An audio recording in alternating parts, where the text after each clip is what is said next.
Kim Anderson, our grain marketing specialist, joins us now. And Kim, the big news in terms of crops this week coming out of Australia. Yeah, there's a lot of talk about Australia's crop. It was reported this week that in Western Australia that they set the highest price for wheat in the world. It's a little lower than what it is at the Texas Gulf. They had frost in certain areas of the wheat area in Australia. That may impact the quality, maybe the yields a little bit. And the market has a tendency to lower Australia's wheat yields as we go through time. That price I was talking about for Western Australia wheat was $9.25 a bushel, or $330 a ton. That's a little less than what our hard red winter wheat is at the Texas Gulf. Okay, and the other big story you've been following the last few days, corn. Corn continues to be a big story as corn stocks are tight and continue to tighten. It was reported this last week that 23.6 million bushels of corn was purchased from Argentina. It'll be shipped in starting the next couple weeks and then through the May time period of 2013.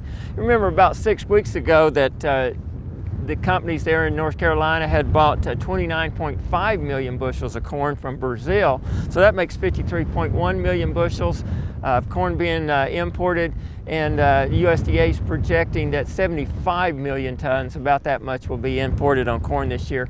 I think that's going to have a tendency to at least keep our prices at current levels, and it's causing a slight downtrend right now in corn prices.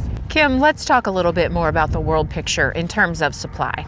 Well, since May, the WASDE report has lowered the world ending stocks estimate every report. You go back to last May, it was 6.91 million bushels. This last October report, it was 6.36 compared to 6.54 billion bushels on a 5-year average and 7.3 billion bushels last year.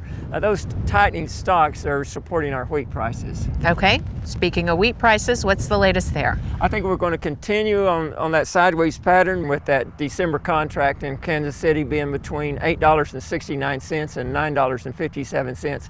It is trending in the lower half of that range and below $9 prices. I think it's going to continue in that area at least for the next couple months until we get some new news. Okay, Kim Anderson, thanks a lot. And now we want to talk about the upcoming Governor's Water Conference.